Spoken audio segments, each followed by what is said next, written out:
Okay student, आज +1 class chemistry में periodicity of elements में हम स्टडी कर रहे थे फिजिकल प्रॉपर्टीज के अंदर ट्रेड्स को, है ना। How orders of properties varies across the periods and down the group और पीरियड्स में एलिमेंट्स की प्रॉपर्टी कैसे वेरी कर रही है। और इसमें हमने एटॉमिक साइज को स्टडी किया था अपने पिछले वीडियो में, और उसी फिजिकल प्रॉपर्टीज में आज हम सेकंड प्रॉपर्टीज को डिस्कस करने जा रहे हैं। और सेकंड प्रॉपर्टी है अपनी आयनाइजेशन एंथैल्पी। देखो एटॉमिक साइज हम पढ़ चुके हैं, साइज से इसको कंपेयर करेंगे तो आपने अच्छे से समझना है। ये लगभग सारी केमिस्ट्री में इन्हीं ट्रेड प्रॉपर्टी के ऊपर हम सारी केमिस्ट्री को स्टडी करते हैं। तो एटॉमिक साइज मोस्ट इंपोर्टेंट था, उसको पहले लिया हमने, उससे कोरिलेट करेंगे। फिर भी थोड़ा सा रिवाइज करने के लिए एक बार दोबारा सा रिव्यू कर ले उसको। आज हम बात करें, देखो आयनाइजेशन एंथैल्पी को, इसको पूरा बड़ा लिखने की बजाय हम सिंपली IE से इंडिकेट करेंगे। अब माइंड में क्वेश्चन आता है कि आयनाइजेशन एंथैल्पी है क्या, कौन सी फिजिकल प्रॉपर्टीज है। तो हम ये देखें, अगर कोई भी हमारे पास एटम है, और एटम कौन सा लेना है हमने, किसी भी एलिमेंट का आइसोलेटेड एटम लेंगे, और आइसोलेटेड एटम को भी हमने गैसीय स्टेट में कंसीडर करना है। ये जब कोई भी आइसोलेटेड एटम गैसीय स्टेट में आ जाएगा, हम ये मान के चले कि अपना लेट M एलिमेंट का एटम M है। अब आइसोलेटेड गैसीय स्टेट में मेटल एटम में से जो आपका गैसीय स्टेट में है, इसको आयनाइज करेंगे अभी हम। और आयनाइजेशन क्या हो जाएगा, आयनाइज करने का प्रोसेस। आयनाइज कैसे होगा, आयनाइजेशन एंथैल्पी है तो हम इसको कैटायन बनाएंगे गैसीय स्टेट में, और इलेक्ट्रॉन क्या करेगा, ये लूज। यानी हमने लेना है isolated gaseous state of an atom, और उसको किस में लेके आना है, कैटायन के अंदर। और एक इलेक्ट्रॉन रिमूव कर रहे हैं तो अपना कौन सा है, मोनोवेलेंट कैटायन है। और क्या लूज कर रहा है, ये इलेक्ट्रॉन लूज कर रहा है। अब ये कह सकते हैं कि किसी आइसोलेटेड गैसीय स्टेट ऑफ एटम में से इलेक्ट्रॉन को रिमूव करने के लिए यहां इस प्रोसेस में कितनी अमाउंट ऑफ एनर्जी रिक्वायर्ड होगी हमारी, यानी ये क्या होगी, अमाउंट ऑफ एनर्जी रिक्वायर्ड। देखो कितनी अमाउंट ऑफ एनर्जी रिक्वायर्ड होगी किसी आइसोलेटेड गैसीय स्टेट ऑफ एटम में से इलेक्ट्रॉन रिमूव करने के लिए। अब इलेक्ट्रॉन कौन सा रिमूव करना है हमने, हम ये मान के चले कि सेंटर में न्यूक्लियस है, और किसी हम एटम्स को कंसीडर कर लेते। अगर हमने ये कंसीडर कर लिया, लेट्स सोडियम एटम, जैसे फॉर एग्जांपल ले ले, हमने सोडियम एटम को कंसीडर कर लिया जिसका एटॉमिक नंबर 11 है। कॉन्फ़िगरेशन क्या है इसकी, 1s2 2s2 2p6 and 3s1। देखो ये तो इनर कोर होगी, और आउटर मोस्ट थर्ड सेल ये क्या होगी, इसकी वैलेंस सेल होगी। है क्या है ये, वैलेंस सेल। जैसे हम ये मान के चले कि ये K है, ये L, ये M, या कहेंगे ये फर्स्ट है, ये सेकंड है, ये थर्ड। अब थर्ड आउटर मोस्ट सेल में से इस इलेक्ट्रॉन को रिमूव करने के लिए यहां हमें कितनी एनर्जी लगानी पड़ेगी, किसी आइसोलेटेड गैसीय स्टेट ऑफ एटम में से उसके आउटर मोस्ट वैलेंस इलेक्ट्रॉन को निकालने के लिए कितनी एनर्जी, कितनी ताकत हमें लगानी पड़ेगी, उसी को क्या बोलते हैं, आयनाइजेशन एंथैल्पी। इस केस में देखो ये आउटर मोस्ट इलेक्ट्रॉन, ये 3s1 वाला रिमूव करेंगे। अब इसकी जगह आप ये भी राइट कर सकते हैं जिसका एटॉमिक नंबर 10 है, नियोन, और 3s1।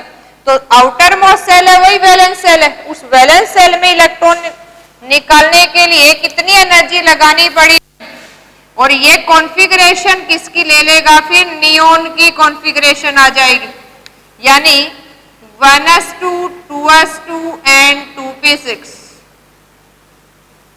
और एक इलेक्ट्रॉन क्या कर दिया इसने, लूज। कौन सा है, फ्रॉम 3s1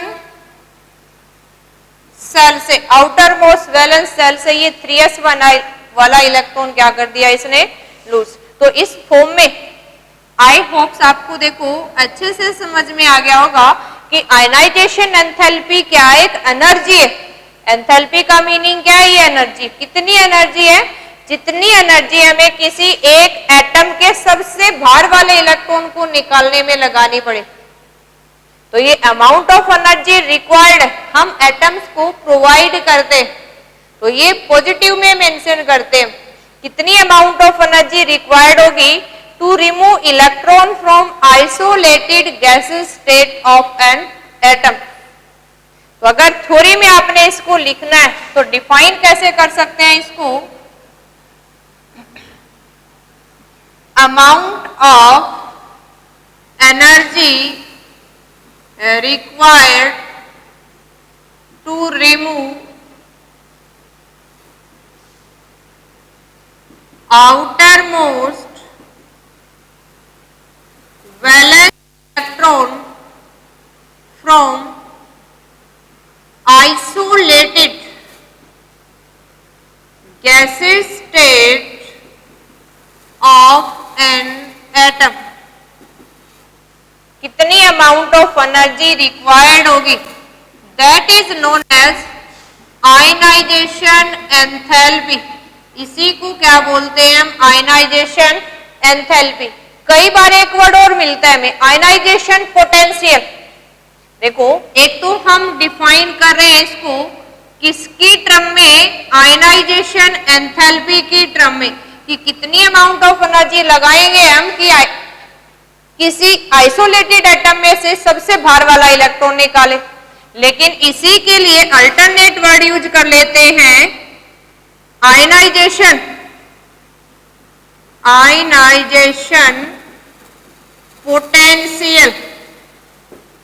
इसको हम कैपिटल आई और कैपिटल पी से डिनोट करते हैं।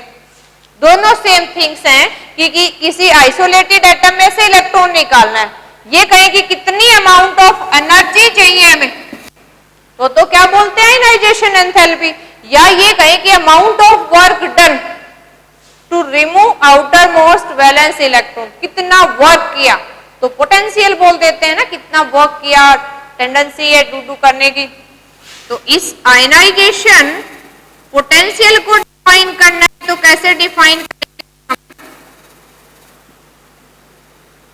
या सिर्फ क्या ऐड कर देंगे, एनर्जी की जगह वर्क ऐड कर देंगे, और क्या लिखेंगे हम, amount of work done to remove valence electron from isolated gases state of an atom. Isolated state में कितना अमाउंट ऑफ वर्क डन किया आपने, तो हम क्या वर्ड यूज कर लेते हैं, आयनाइजेशन पोटेंशियल।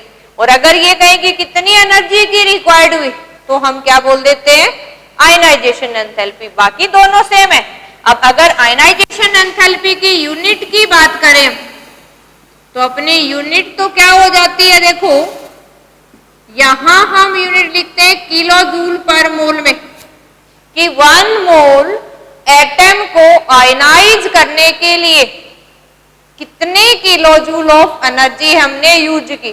यानी आयनाइजेशन एंथैल्पी को यहाँ जो इंडिकेशन 1 है ये किसको इंडिकेट कर रहा है, 1 मोल को, और जो एनर्जी हम यूज कर रहे हैं वो किस में एक्सप्रेस करेंगे, किलो जूल में, कि 1 मोल ऑफ आयन को आयनाइज करने के लिए कितनी किलो जूल ऑफ एनर्जी चाहिए, वो क्या हो जाएगी आयनाइजेशन एंथैल्पी। और अगर वर्क डन यूज करेंगे तो यहां आयनाइजेशन पोटेंशियल के लिए जो हमने आयनाइजेशन पोटेंशियल के लिए यूनिट यूज करनी है, या आयनाइजेशन पोटेंशियल के लिए अपनी यूनिट हो जाएगी इलेक्ट्रॉन वोल्ट पर एटम।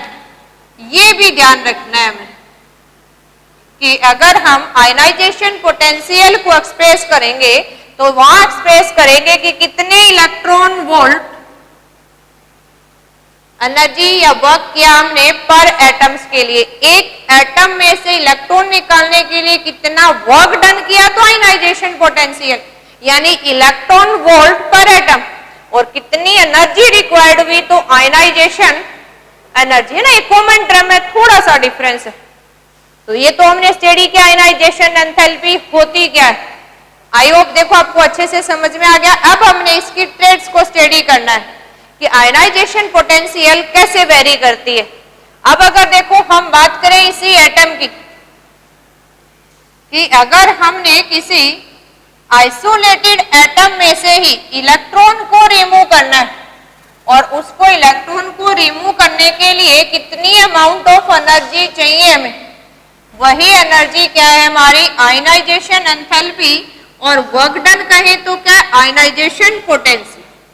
ओके, ये सब हमने पढ़ लिया है। अब इसी के केस में हमने तो स्टडी करना है ऑर्डर ऑफ एनर्जी, स्टडी करेंगे कि ये आयनाइजेशन जो एनर्जी का एंथैल्पी का जो ऑर्डर है वो ऑर्डर क्या है, कैसे वेरी करती है। अब इस केस में अगर ऑर्डर स्टडी करें तो फर्स्ट ऑफ ऑल याद रखना है हमने, किसी एक एटम की बात करें, देखो हमारे पास आइसोलेटेड एटम है गैसीय स्टेट में, ये मोनोवैलेंट कैटायन में चेंज हो गया, एक इलेक्ट्रॉन इसने लूज कर दिया यहां से। अब इसके बाद ये मोनोवैलेंट आयन था, ये फर्दर एक इलेक्ट्रॉन लूज कर देता है और किस में हो गया, डाइवैलेंट के अंदर। इसी तरह से ये फर्दर अगर इलेक्ट्रॉन लूज कर दे अभी, तो ये क्या हो सकता है, ट्राइवैलेंट में चेंज हो सकता है। और फर्दर भी अगर हम लूज करवा दें इलेक्ट्रॉन, यहां से एक इलेक्ट्रॉन और निकाल दिया हमने, जितने इलेक्ट्रॉन निकालेगा उतना क्या आ जाएगा, पॉजिटिव चार्ज। अब पहला इलेक्ट्रॉन रिमूव करने के लिए जो हमें आयनाइजेशन एनर्जी लगाई वो E1, उसी में से अगर दूसरा इलेक्ट्रॉन निकाले हो तो एनर्जी क्या होगी, E2। उसी में से थर्ड इलेक्ट्रॉन निकाले हो तो हम उसको थर्ड आयनाइजेशन एंथैल्पी बोल देते हैं, और अगर फोर्थ इलेक्ट्रॉन निकाले हो तो फोर्थ आयनाइजेशन एंथैल्पी बोल देते हैं। एनर्जी लिखो या इसी के लिए आयनाइजेशन एंथैल्पी, सेम वर्ड है, सिंपल एनर्जी वर्ड यूज करें, या इसी के लिए आयनाइजेशन एंथैल्पी। अब हमने इसका ऑर्डर स्टडी करना है, तो ऑर्डर क्या रहेगा, इसका ऑर्डर ऑफ एनर्जी क्या रहेगा, देखो जो E1 आयनाइजेशन एनर्जी है ये आपकी E2 है, ये E3 है, ये E4 यानी फोर्थ इलेक्ट्रॉन निकालने के लिए। तो जैसे हम आइसोलेटेड में से निकालें तो न्यूट्रल है, लेकिन जैसे इलेक्ट्रॉन को निकालें आप देख रहे हैं कि पॉजिटिव चार्ज बढ़ रहा है, और पॉजिटिव नेगेटिव में अट्रैक्शन होता है, तो उस अट्रैक्शन को ओवरकम करने के लिए भी हमें एक्स्ट्रा एनर्जी देनी पड़ेगी। इसके साथ इलेक्ट्रॉन की संख्या कम होगी तो न्यूक्लियस की पकड़ भी बचे हुए इलेक्ट्रॉन पे क्या होगी, ज्यादा, तो एनर्जी हमें ज्यादा लगानी पड़ेगी। इसलिए अपना ऑर्डर क्या हो जाएगा, एनर्जी का इंक्रीज करेगा, यानी सबसे हायर एनर्जी कौन सी होगी आपकी, E4, यानी ज्यादा से ज्यादा जितने पॉजिटिवली चार्ज आयन में से आप इलेक्ट्रॉन को निकाल रहे हैं, ये एनर्जी का ऑर्डर भी हमने ध्यान रखना है। ये एनर्जी ऑर्डर क्यों हो गया ऐसा, देखो because electron remove from positively charged ions. Net क्या कह सकते हैं, because net nuclear charge increase on remaining electrons, और हम बाकी इलेक्ट्रॉन को जैसे निकालते जाएंगे तो उसका न्यूक्लियर चार्ज क्या होता जाएगा, इंक्रीज होता जाएगा। इसलिए हमें एनर्जी भी ज्यादा लगानी पड़ेगी, और एनर्जी ज्यादा लगाएंगे तो एनर्जी की वैल्यू जो अमाउंट है वो क्या होगा, बढ़ता जाएगा। तो ये तो थी हमारी आयनाइजेशन एनर्जी कि कैसे वेरी कर रही है।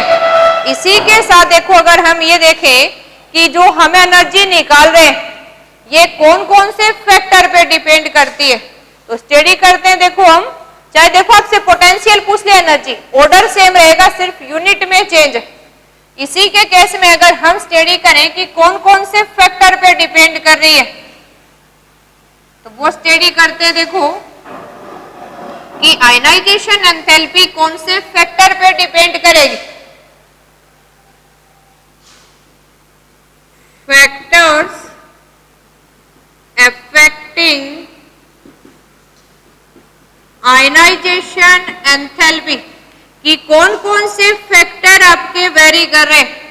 तो इस केस में अगर हम फैक्टर की बात करें तो जैसे हमने साइज को स्टडी किया था, हम ये देखेंगे कि आयनाइजेशन एंथैल्पी को फर्स्ट वन फैक्टर है वो डिपेंड कर रहा है साइज, और ionization enthalpy inversely proportional to size है। ये ध्यान रखना है हमने।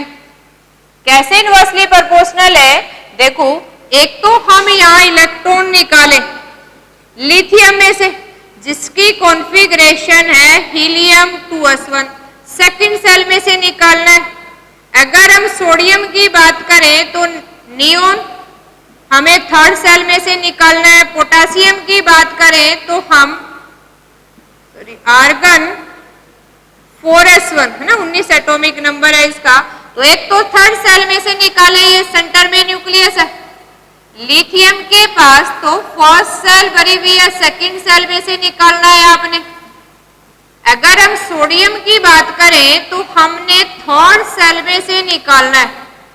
देखो इस केस में तो इसके पास फर्स्ट सेल और सेकंड सेल या के और एल, इसके पास के और एम, हमने ये वाला इलेक्ट्रॉन निकालना है। और ये हम बात करें अगर पोटेशियम की तो 4 सेल है इसमें। कितनी सेल है हमारे पास, पोटेशियम में 4 सेल है, फर्स्ट सेल, सेकंड, थर्ड और फोर्थ, और ये इलेक्ट्रॉन निकालना है। अब देखो अगर हम डिस्टेंस देखें, इलेक्ट्रॉन और न्यूक्लियस के बीच की जो डिस्टेंस है ये इंक्रीज हो रही है, और जितनी दूर से हम निकालेंगे उतनी न्यूक्लियस की पकड़ इलेक्ट्रॉन पे कम होगी। तो यहाँ आयनाइजेशन एंथैल्पी जैसे आप देख रहे हो, लिथियम, सोडियम, पोटेशियम की हमने बड़ा क्या स्टडी किया था कि साइज इंक्रीज हो रही है, और साइज इंक्रीज होगी तो इस केस में आयनाइजेशन एंथैल्पी क्या हो जाएगी, डिक्रीज। क्यों डिक्रीज हो जाएगी, क्योंकि जो डिस्टेंस है न्यूक्लियस और इलेक्ट्रॉन के बीच की वो इंक्रीज हो जाएगी, साइज बढ़ जाएगी। साइज बढ़ जाएगी तो इजी टू रिमूव हो जाएगा। देखो अगर हम ये देखें, हमने इसी बाउंड्रीज को तोड़ना है, फोर्स को, यहां से इसको तोड़ना आसान है, लेकिन एक छोटी सी कैप है, जैसे लिथियम मान ले, ये पोटेशियम मान ले, तो इसको ब्रेकअप करने के लिए हमें बहुत ज्यादा एनर्जी लगानी पड़ेगी in compare to large size. तो जैसे देख रहे हैं हम down the group, size element के एटम की इंक्रीज हो रही है, और साइज एटम की इंक्रीज होगी तो आयनाइजेशन एंथैल्पी क्या हो जाएगी, डिक्रीज। सेकंड वन किस पे डिपेंड करता है, देखो कि इलेक्ट्रॉनिक कॉन्फ़िगरेशन क्या शो कर रहा है।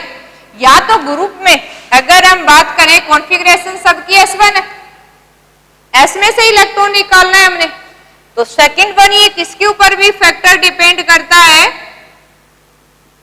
Electronic configuration of an atom. किसी एलिमेंट के एटम की इलेक्ट्रॉनिक कॉन्फ़िगरेशन क्या है, या हमने ध्यान रखना है half filled and fully filled, अगर आपके ऑर्बिटल्स हैं यहाँ पे और ये फुली फिल्ड या हाफ फिल्ड कॉन्फ़िगरेशन है, इनके अंदर एक्स्ट्रा स्टेबिलिटी होती है।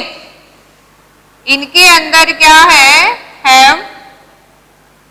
एक्स्ट्रा स्टेबिलिटी, इसलिए इनकी क्या होगी, हैव लार्जर आयनाइजेशन एंथैल्पी।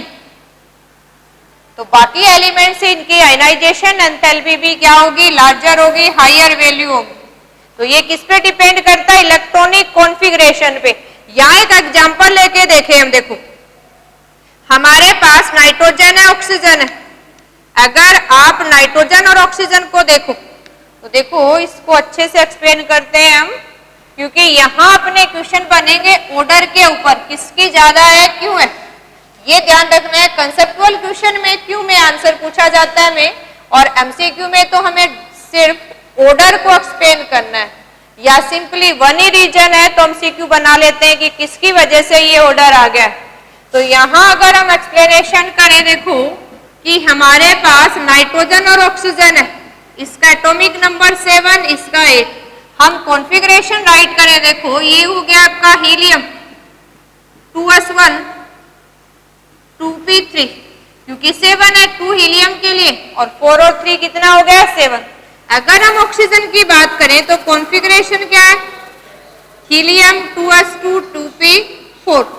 यहां देखो लास्ट अगर सबसेल की बात करें जिसमें 3 ऑर्बिटल्स हैं और इलेक्ट्रॉन यूनिफॉर्मली भरे हुए, और यहां अगर बात करें तो इलेक्ट्रॉन जो 4th वन इलेक्ट्रॉन है वो तीनों ऑर्बिटल में से किसी में जंपिंग कर रहा है, तीनों में से किसी के अंदर फिलअप कर सकते हैं। हमने ये इसका अगर ये दिखाएं तो आप 2s को भी दिखा सकते हैं। यहां अगर देखें ये 2s, ये 2p, ये भी 2s है, ये 2p है, तो यहाँ इलेक्ट्रॉन का फिलअप देखें तो इसमें ये फुली फिल्ड है, ये हाफ फिल्ड है। ये तो दोनों में सेम था इसलिए बनाए चाहे ना बनाए, लेकिन ना ये तो हाफ फिल्ड है ना फुली फिल्ड है। तो ये इलेक्ट्रॉनिक कॉन्फ़िगरेशन है, ये स्टेबल कॉन्फ़िगरेशन है। कौन सी है, स्टेबल। और ये कौन सी है, अनस्टेबल है इन कंपेयर टू नाइट्रोजन। इसलिए यहां हमें क्या होगी, आयनाइजेशन एंथैल्पी ऑफ नाइट्रोजन, और हम फर्स्ट आयनाइजेशन एंथैल्पी की बात करें greater than first ionization enthalpy of oxygen. तो ये ध्यान रखना है हमने। ये आयनाइजेशन एंथैल्पी वेरी किसकी वजह से कर रही है, due to stable half filled configuration की वजह से।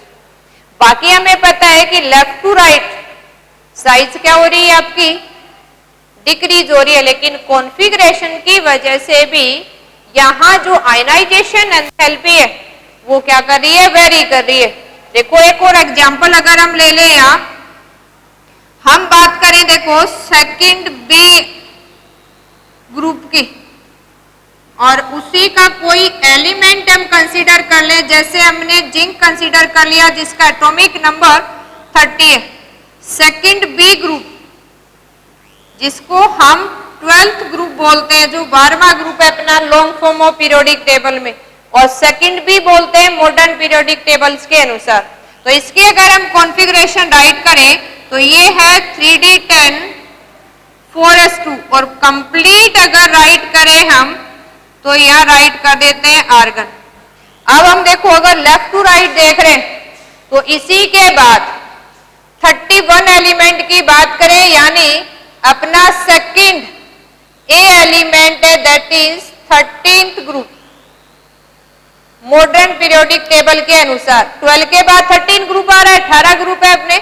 यहां हम एलिमेंट की बात कर लेते हैं गैलियम, जिसका एटॉमिक नंबर 31 है, और इसकी अगर कॉन्फ़िगरेशन राइट करें तो क्या हो जाएगी, देखो इसकी कॉन्फ़िगरेशन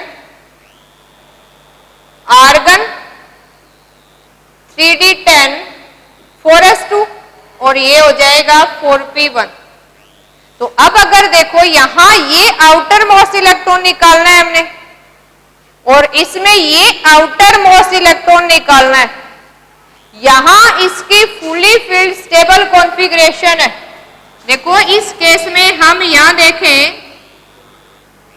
इसकी फुली फिल्ड स्टेबल कॉन्फ़िगरेशन है और यहां देखें हम, ये आपका कैसा है, पार्सली फिल्ड ऑर्बिटल्स है। और पार्सली फिल्ड क्या होता है, फुली की कंपेयर में अनस्टेबल होता है। तो इस केस में किसकी आयनाइजेशन एंथैल्पी ज्यादा होगी, या हम लिखें कि आयनाइजेशन एंथैल्पी फर्स्ट, जिंक की बात करें वो क्या होगी, greater than ionization enthalpy first किसकी बात करें हम, गैलियम की। ये जो ऑर्डर है ये किसकी वजह से आ रहा है, फुली फिल्ड स्टेबल कॉन्फ़िगरेशन की वजह से। और जो फुली फिल्ड स्टेबल कॉन्फ़िगरेशन है लेकिन नोबल गैस की नहीं है, इसके लिए एक वर्ड भी यूज करते हैं कि इसकी सूडो नोबल गैस कॉन्फ़िगरेशन, कि फुली फिल्ड है लेकिन नोबल गैस की नहीं है। तो ये कह सकते हैं कि सूडो नोबल गैस कॉन्फ़िगरेशन की वजह से जिंक की first ionization enthalpy greater than gallium, जो इससे नेक्स्ट एलिमेंट है। तो ये तो कुछ हमने क्या देखना है, एक्सेप्शनल केसेस देखने। अब जनरली ये किस पे डिपेंड कर रहा है, कॉन्फ़िगरेशन पे, आयनाइजेशन एंथैल्पी पे डिपेंड कर रहा है। इसके साथ देखो अगर हम देखें तो किसके ऊपर डिपेंड कर रहा है कि किस टाइप की सेल में से आप इलेक्ट्रॉन रिमूव कर रहे हैं। तो अगर इसके थर्ड वन फैक्टर की बात करें तो थर्ड वन फैक्टर क्या हो जाएगा, देखो कि किसके ऊपर ये आयनाइजेशन एंथैल्पी डिपेंड कर रही है आपकी, या आयनाइजेशन एंथैल्पी ये भी डिपेंड करती है कि कौन सी सबसेल से इलेक्ट्रॉन निकाल रहे हो। तो इसका थर्ड वन फैक्टर ये भी कह सकते हैं कि type of subshell from which electron to be remove, जिससे आप इलेक्ट्रॉन रिमूव कर रहे हो वो कौन सी टाइप ऑफ सबसेल है। तो ये भी क्या डिटरमाइन करता है, आयनाइजेशन एंथैल्पी। और इस केस में हम क्या स्टडी करते हैं, देखो स्क्रीनिंग इफेक्ट ऑफ सबसेल। ये स्क्रीनिंग इफेक्ट कब काम करता है, जब हमने क्या देखनी है, inner shell to valence shell, कि जिस सेल में से आप इलेक्ट्रॉन निकाल रहे हो, जिस सबसेल में से उसकी इनर सबसेल कौन सी है।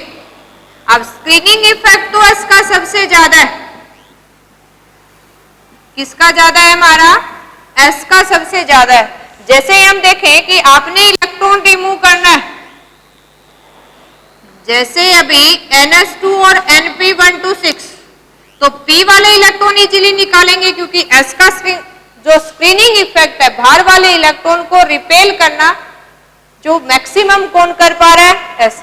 और इसी केस में मान लो आपने इलेक्ट्रॉन रिमूव करना है N-D, S वाला 1 और 2 निकालना है, तो इसका स्क्रीनिंग इफेक्ट क्या है, लेसर है। तो इस केस में आयनाइजेशन एंथैल्पी अगर हमें सिंपल ये दे रखी हो कि एक तो आपने इलेक्ट्रॉन Np में से निकालना है, जिसका Nr वाला इलेक्ट्रॉन NH2 है, और एक आपने निकालना है कि N-D दे रखा है और यहां आपको S में से निकालना है। तो ये ज्यादा स्क्रीनिंग करेगा, ये कम करेगा। तो आयनाइजेशन एंथैल्पी किसकी ज्यादा होगी, इस केस में क्या होगी, higher ionization enthalpy, lesser screening effect of d subshell. अब इसी केस में अगर हम एक और फैक्टर देखें कि पेनिट्रेटिंग पावर किसकी है, यानी किस सबसेल के इलेक्ट्रॉन की पकड़ न्यूक्लियस के साथ ज्यादा है, तो पेनिट्रेटिंग इफेक्ट अगर देखें तो हम उसमें देखेंगे कि कौन से सबसेल के ऑर्बिटल से आप इलेक्ट्रॉन को रिमूव कर रहे हो। और इस केस में अगर हम बात करें पेनिट्रेटिंग पावर की, penetrating power of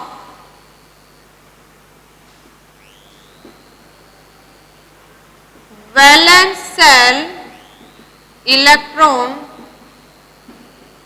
with nucleus, तो यहां सबसे ज्यादा पेनिट्रेटिंग पावर है वो भी एस सब सेल की है, फिर पी की है, फिर डी की है, फिर एफ की है। और ये ऑर्डर अगर हम देखें, यानी अगर इलेक्ट्रॉन हमने एस में से निकालना है तो सबसे मुश्किल होगा निकालना, बजाय कि एफ सेल से निकालना है। ये जो पेनिट्रेटिंग पावर एस की सबसे ज्यादा, ये किसकी वजह से है? जो मैक्सिमम जो अट्रैक्शन है इलेक्ट्रॉन का वो किसकी वजह से है? या स्मॉल साइज ऑफ सबसेल। फिर इसकी शेप पे भी डिपेंड करती है कि इसकी शेप कैसी है, स्फेरिकल है अगर एस की बात करें हम। और थर्ड वन किस पे डिपेंड करती है? जो एस सब सेल की बात करें तो ये क्या है आपका? Nearest to nucleus. अब न्यूक्लियस के जितनी पास होगा उतनी इलेक्ट्रॉन की पकड़ ज्यादा होगी, तो जितनी पकड़ ज्यादा होगी आयनाइजेशन एनर्जी हमें उतनी ज्यादा लगानी पड़ेगी उसको रिमूव करने के लिए। अब आपसे क्वेश्चन पूछा जाए कि आपको कौन से में ज्यादा आयनाइजेशन एंथैल्पी लगानी पड़ेगी, जैसे एक आपने रिमूव करना है, सिंपल अगर हम बात करें सिर्फ कौन सी सब सेल से आप इलेक्ट्रॉन को रिमूव कर रहे हो। एक आपके पास मैग्नीशियम है जिसका एटॉमिक नंबर 12 है, एक आपके पास एल्यूमिनियम है जिसका एटॉमिक नंबर 13 है। इनकी अगर कॉन्फ़िगरेशन हम राइट करें तो क्या हो गया इसकी? तो आर्गन, सॉरी 12 है तो हो जाएगी नियोन और 3s2। अगर हम एल्यूमिनियम की बात करें अभी तो इसकी हो जाएगी अभी नियोन 10 और 3 और रह गए आपके, तो 3s2 और 3p1। यहां हमने वैलेंस इलेक्ट्रॉन एस में से निकालना है या हमने पी में से निकालना है, तो किसकी आयनाइजेशन एंथैल्पी ज्यादा होगी बताओ? यहां आयनाइजेशन एंथैल्पी उसकी ज्यादा होगी जिस सब सेल का इलेक्ट्रॉन न्यूक्लियस द्वारा टाइटली पकड़ा गया है, यानी जिसका इलेक्ट्रॉन न्यूक्लियस ने टाइटली पकड़ रखा है, तो हमें आयनाइजेशन एनर्जी भी ज्यादा लगानी पड़ेगी उसकी पकड़ को तोड़ने के लिए। तो यहां हम ये कहेंगे कि first ionization enthalpy of magnesium greater than first ionization enthalpy of aluminium. ये क्यों वेरी कर रहा है? देखो, क्योंकि यहां मैग्नीशियम में से हम ये कहें कि इलेक्ट्रॉन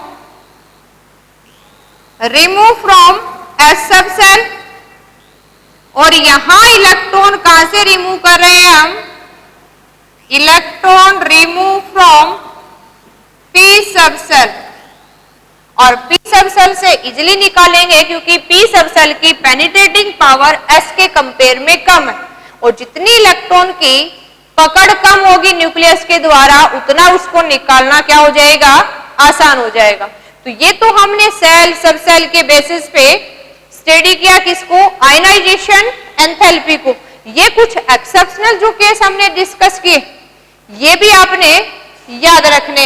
इसी के अलावा अगर हम यहां बात करें अभी कि कौन कौन से आपके फैक्टर्स हैं या किस फॉर्म में आप इसको एक्सप्रेस कर सकते हैं, ये जो अपना एट लास्ट अगर हम ऑर्डर स्टडी करें, ये तो हमने एक्सेप्शनली अगर किसी एलिमेंट्स को एक्सप्लेन करना है तो हम फुली उसको एक्सप्लेनेशन दे सकते हैं। अब जो भी पढ़ा उसको हम सम अप कर देते हैं। देखो, अगर हम यहां बात कर रहे थे ट्रेंड्स की, तो आपने याद रखना है कि ट्रेंड्स सिंपली अगर देखें तो ग्रुप और पीरियड्स के अंदर कैसी वेरी कर रहा है। हमें पता है कि ग्रुप क्या है? अप टू डाउन है, और पीरियड कौन सा है? आपने एक्रॉस, हम बोले लेफ्ट टू राइट, ये माइंड में रखना है। और अगर हमसे बात करें ग्रुप की तो ऊपर से नीचे ग्रुप में साइज क्या हो रही थी? इंक्रीज, साइज के साथ इनवर्सली प्रोपोर्शनली आयनाइजेशन एंथैल्पी अभी पढ़ा हमने, तो ionization enthalpy down the group क्या हो जाएगी, डिक्रीज हो जाएगी। क्यों डिक्रीज हो जाएगी, क्योंकि आयनाइजेशन एनर्जी तो साइज के इनवर्सली प्रोपोर्शनल है, और अभी हमने पढ़ा था जी साइज बढ़ रही है तो आयनाइजेशन एंथैल्पी क्या हो जाएगी, कम। ओके, अगर हम बात करते हैं अभी पीरियड्स में, पीरियड में देखें लेफ्ट टू राइट पढ़ना है। लेफ्ट टू राइट पीरियड में हमने पढ़ा था जी साइज तो डिक्रीज हो रही है लेफ्ट टू राइट, क्योंकि एक ही सेल में इलेक्ट्रॉन ऐड करते जा रहे हैं, न्यूक्लियस चार्ज बढ़ रहा था। अब साइज के साथ रिलेशन हमने फर्स्ट ही पढ़ा था फैक्टर में, साइज अगर कम हो रही है तो पीरियड में आयनाइजेशन एंथैल्पी क्या करेगी, इंक्रीज करेगी। क्यों इंक्रीज करेगी, क्योंकि आपकी साइज डिक्रीज हो रही है और साइज के इनवर्सली प्रोपोर्शनल है, तो हम इजीली आंसर दे सकते हैं। अब इससे रिलेटेड जो डायरेक्ट क्वेश्चन पूछे जाते हैं हमसे एग्जाम में कि सबसे कम किसकी है, सबसे ज्यादा किसकी है, कैसे हम इसको एप्लीकेबल करेंगे, कि बाकी प्रॉपर्टी पे कैसे डिपेंड करती है। तो देखो अगर हम बात करें यहां कुछ पॉइंट जो हमने डिस्कस करने, यानी डायरेक्ट जो पूछा जाता है कि मैक्सिमम किसकी है, मिनिमम किसकी है, कौन से एलिमेंट की है, कौन से मेटल की है, तो ये भी याद रखना है हमने। और इसी से रिलेटेड देखो आप नोट करेंगे कि कैसे ये वेरी कर रही है।